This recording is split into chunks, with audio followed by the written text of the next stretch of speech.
Bismillahirrahmanirrahim. Assalamualaikum warahmatullahi wabarakatuh.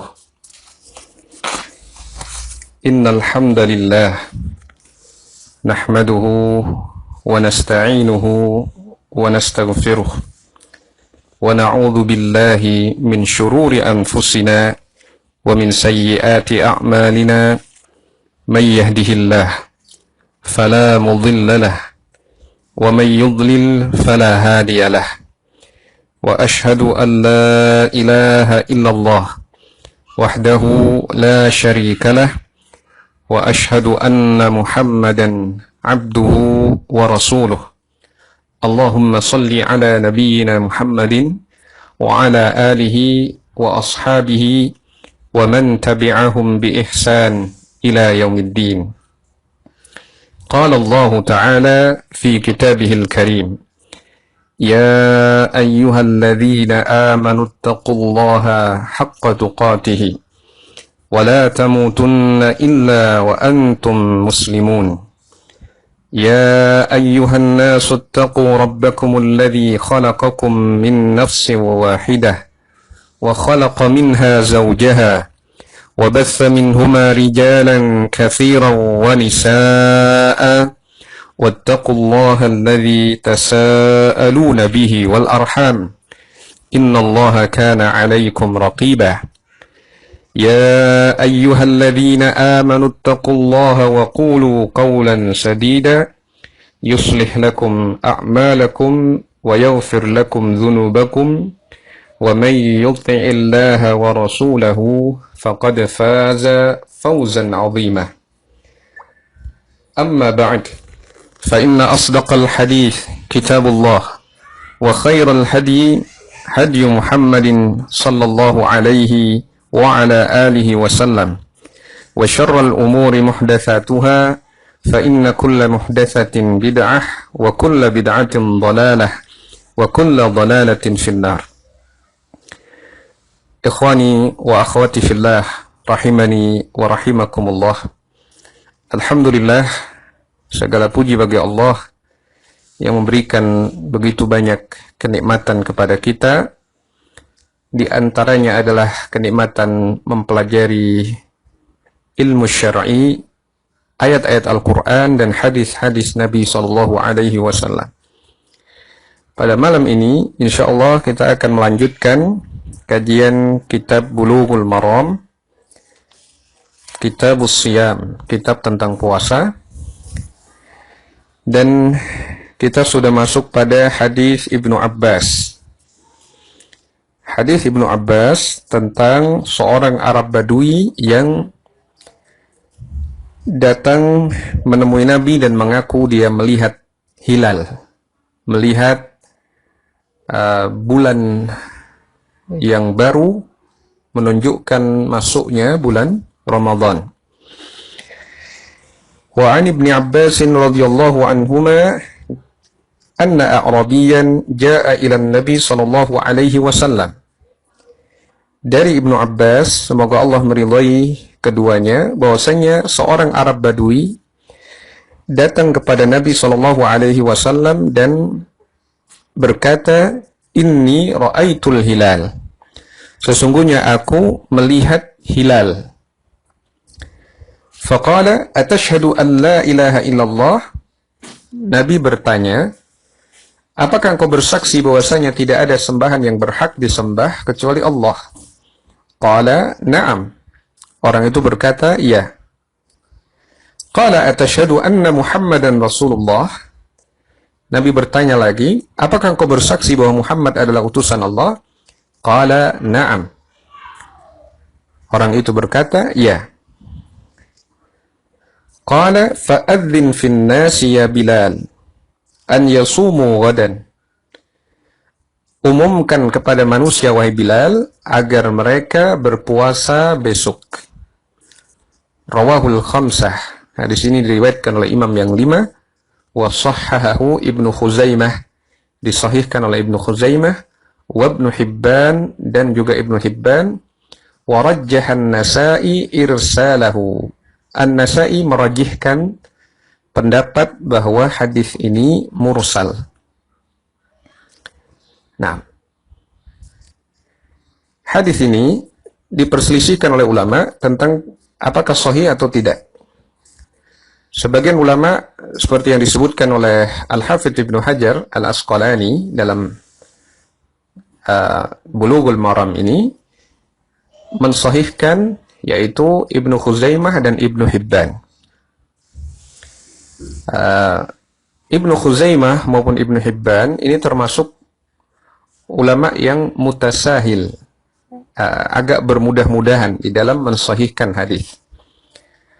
Nah, sebagian ulama melihat bahwa hadis ini mengandung kelemahan, seperti An-Nasai. Al-Imam An-Nasai menilai bahwa hadis ini mursal. Mursal artinya terputus sanadnya. Terputus sanadnya, tidak ada sahabat Nabi dalam sanad hadisnya. Yang ada adalah seorang tabi'i langsung menisbatkan hadis ini dari Nabi Sallallahu Alaihi Wasallam. Syekh Al-Albani rahimahullah cenderung melemahkan hadis ini sebagaimana pendapat An-Nasai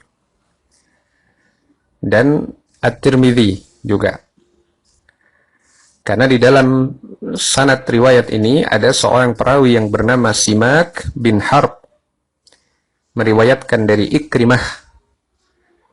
Nah, Simak bin Harb ini kadang memausulkan hadis ini dan kadang mengirsalkan. Memausulkan artinya dia meriwayatkan dari Ikrimah, dari Ibnu Abbas, dari Nabi. Ini dalam sebagian riwayat. Dia menyatakan hadis ini dari Ibnu Abbas, dari Ikrimah. Ibnu Abbas dapatnya dari Nabi. Sebagian riwayat ketika menyampaikan hadis ini, Simak bin Harb kadang menyatakan bahwa hadis ini didengar oleh dia dari Ikrimah, dari Nabi SAW langsung. Jadi kadang ada yang dia nisbatkan sebagai riwayat yang mursal. Ikrimah langsung Nabi, tidak ada sahabatnya. Dan Simak bin Harb ini secara asal dinilai oleh Al-Hafidz Ibnu Hajar sebagai perawi yang soduk. Soduk, kecuali periwayatan dia dari Ikrimah yang guncang. Periwayatan dia dari Ikrimah ini guncang. Kadang dia memausulkan, kadang mengirsalkan. Nah, dan Syekh Al-Albani menilai hadis ini lemah. Kalaupun hadis ini lemah, tentang pendapat apakah seorang muslim yang menyaksikan hilal dan persaksiannya diterima bisa dijadikan keputusan masuknya Ramadan atau tidak. Ini ada perbedaan pendapat para ulama. Kalau Al-Imam Asy-Syafi'i rahimahullah berpendapat bahwa cukup dengan satu persaksian seorang muslim yang adil sudah bisa dijadikan patokan untuk memutuskan masuknya Ramadan. Nah,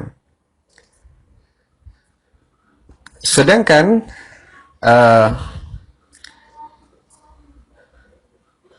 kalau pada keputusan masuknya bulan yang lain, itu diperlukan persaksian dua muslim yang adil, tidak cukup satu. Tapi untuk masuknya Ramadan, itu bisa diputuskan berdasarkan persaksian satu orang muslim yang adil. Kita sudah baca hadis Ibnu Umar sebelumnya, sebelum hadis ini, ketika Ibnu Umar menjelaskan, tara'an nasul hilal, orang-orang berusaha untuk melihat al-hilal. Fa akhbartun Nabi SAW anni ra'aituh. Kemudian aku mengkhabarkan kepada Nabi bahwa aku melihatnya. Ibnu Umar saja sendirian yang melihatnya. Fasama wa amara an-nasa bisiyamih. Kemudian Nabi berpuasa dan memerintahkan orang-orang untuk berpuasa. Maka hadis Ibnu Umar itu menunjukkan bahwa persaksian satu orang muslim yang adil cukup sebagai dasar untuk memutuskan masuknya bulan Ramadan.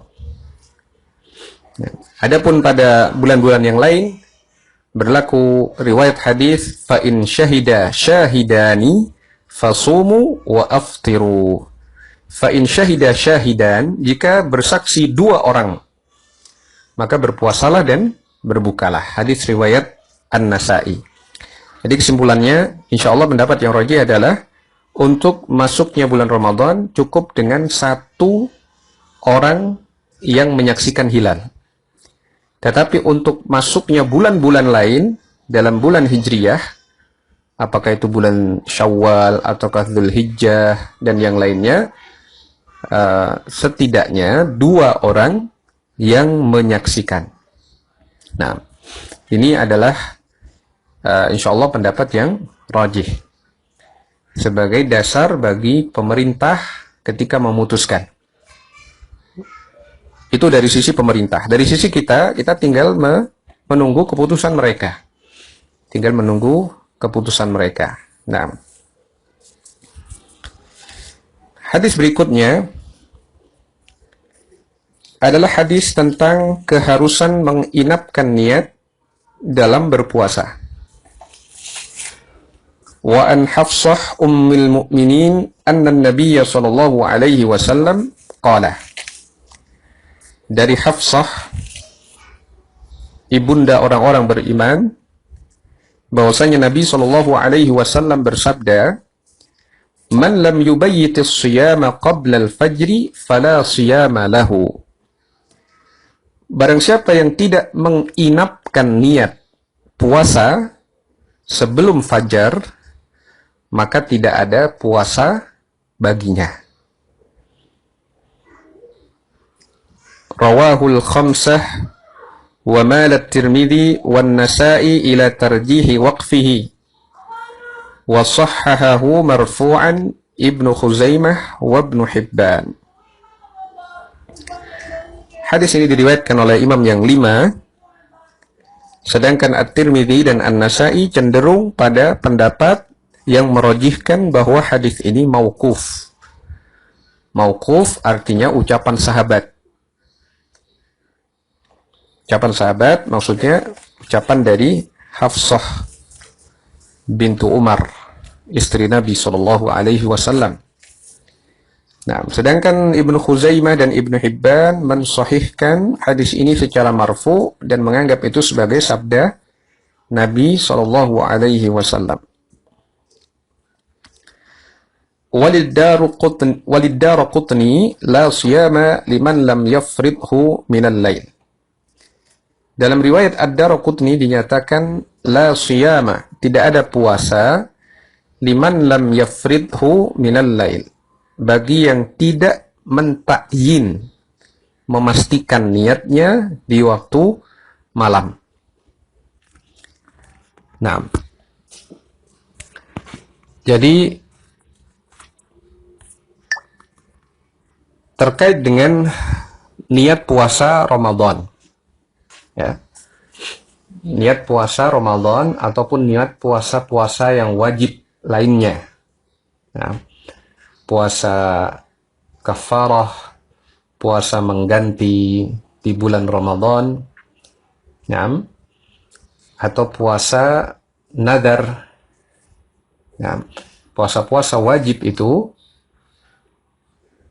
seorang harus berniat di malam hari. Tidak boleh muncul niat baru setelah subuh. Nah,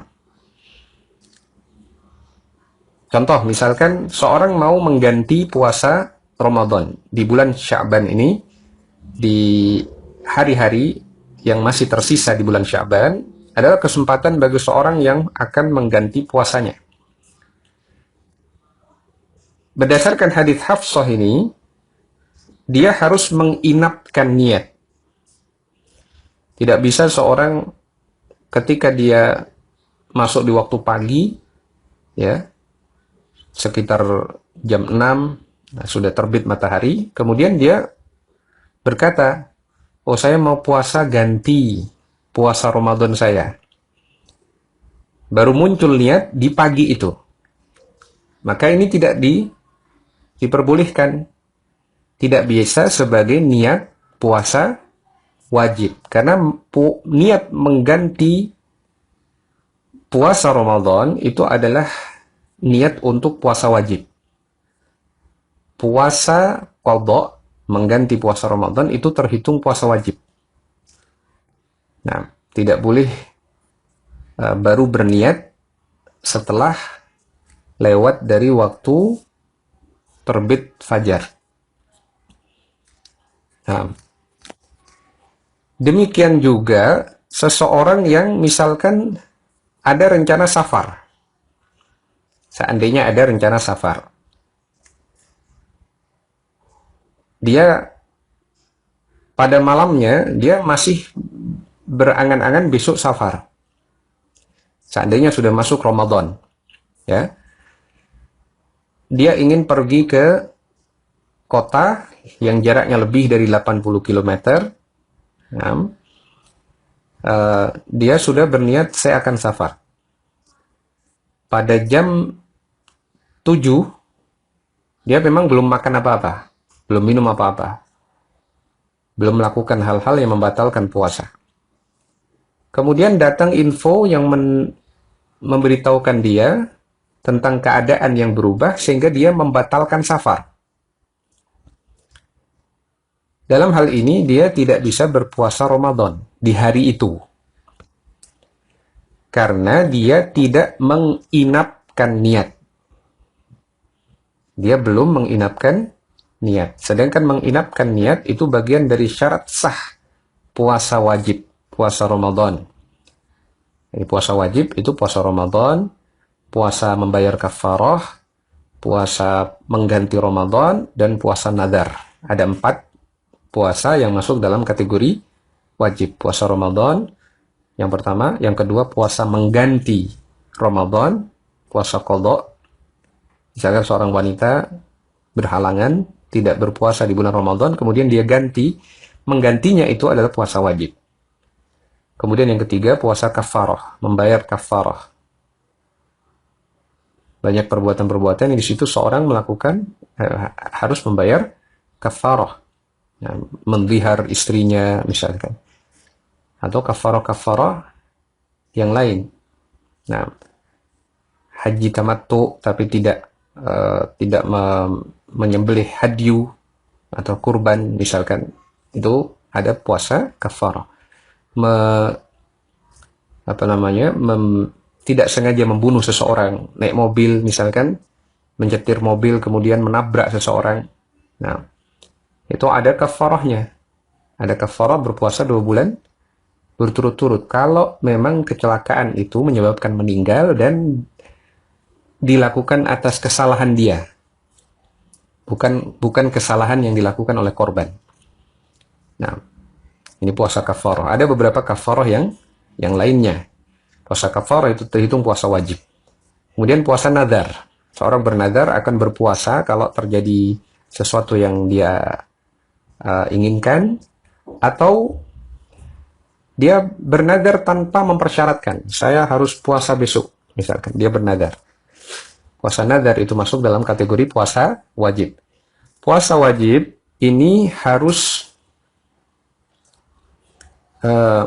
menginapkan niat.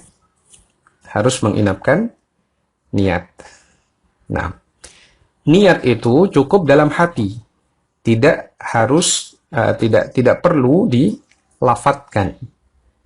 Nah, jadi niat itu sudah tekad kuat mau berpuasa besoknya di waktu malam. Waktu malam adalah sejak maghrib sampai subuh. Itu adalah periode waktu malam. Dalam rentang waktu itu dia berazam untuk berpuasa besok, itu sudah niat. Nah, tidak perlu dilafatkan. Nah,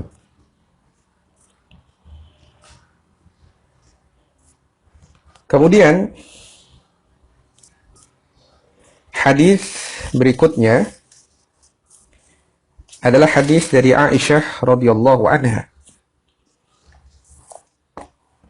Wa an Aisyah radhiyallahu anha qalat, dari Aisyah semoga Allah meridainya, beliau berkata, dakhala alayya an-nabiy sallallahu alaihi wasallam dzata yaumin. Nabi sallallahu alaihi wasallam masuk menemui saya di suatu hari. Di suatu hari. Faqala, kemudian Nabi bersabda atau bertanya, hal indakum syai'? Apakah engkau memiliki sesuatu untuk dimakan? Qulna la. Aisyah menyatakan tidak. Qala fa inni idzan shaim. Kalau begitu aku berniat untuk, kalau begitu aku akan berpuasa hari ini. Nah. Thumma atana yawman akhar. Kemudian Nabi mendatangi kami di hari yang lain. Faqulna uhdiya lana haisun. Nah. Dihadiahkan kepada kami hais. Nah. Hais ini semacam makanan campuran antara kurma, minyak samin, dan al-aqid. Ya, sejenis makanan, al-hais. Kami mendapat hadiah hais, sejenis makanan. Faqala arinihi. Nabi kemudian berkata, bawa ke sini. Falaqad asbahtu sha'iman. Pada sejak pagi yang lalu, sejak pagi ini aku sudah berpuasa. Fa'akalah. Kemudian Nabi SAW memakannya. Rawahu Muslim. Hadis ini diriwayatkan oleh Imam Muslim. Nah. Jadi, hadis Aisyah ini menjelaskan bahwa Nabi pernah menemui Aisyah, masuk ke rumah Aisyah. Beliau belum makan dan minum atau melakukan pembatal-pembatal puasa sama sekali sejak terbit fajar. Rencananya Nabi akan makan. Bertanya kepada Aisyah, apakah engkau memiliki makanan? Nah, Aisyah menyatakan tidak ada. Nah, maka Nabi kemudian menyatakan, kalau begitu aku puasa. Nah, jadi hari itu Nabi puasa sunnah, ya, karena tidak ada makanan. Kemudian di hari yang lain, ketika di rumah istri Nabi itu diberi hadiah hais, sejenis makanan yang bernama hais, ya. Nabi kemudian sebelumnya sudah berpuasa, tapi karena ada makanan, ya, maka beliau makan. Beliau minta dibawakan makanan itu kepada beliau. Sejak pagi ini aku berpuasa. Kemudian beliau memakannya. Nah, hadis ini menjelaskan bahwa untuk niat puasa sunnah mutlak, seseorang tidak harus menginapkan niatnya. Tidak harus menginapkan niatnya. Nah, sebagian ulama menyatakan ini berlaku untuk seluruh puasa sunnah. Puasa sunnah. Seperti Al-Imam An-Nawawi berpendapat demikian. Nah, sedangkan Syekh Ibnu Utsaimin menggabungkan antara hadis Hafsah dengan hadis Aisyah itu dalam sebagian fatwa beliau, dalam sebagian penjelasan beliau, bahwa ini berlaku untuk sunnah, puasa sunnah mutlak.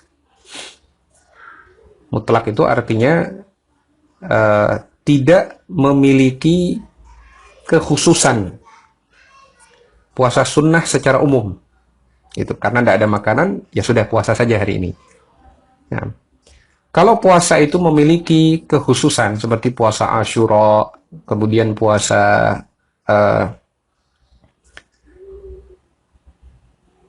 puasa hari Arafah, misalkan, ini adalah puasa yang bukan puasa mutlak. Tetap harus menginapkan niat, menurut pendapat Syekh Ibnu Utsaimin rahimahullah. Nah, untuk berhati-hati pada puasa-puasa yang bukan puasa mutlak, meskipun sunnah, kita berusaha untuk berniat di di malam hari. Nah, menginapkan niat di malam harinya.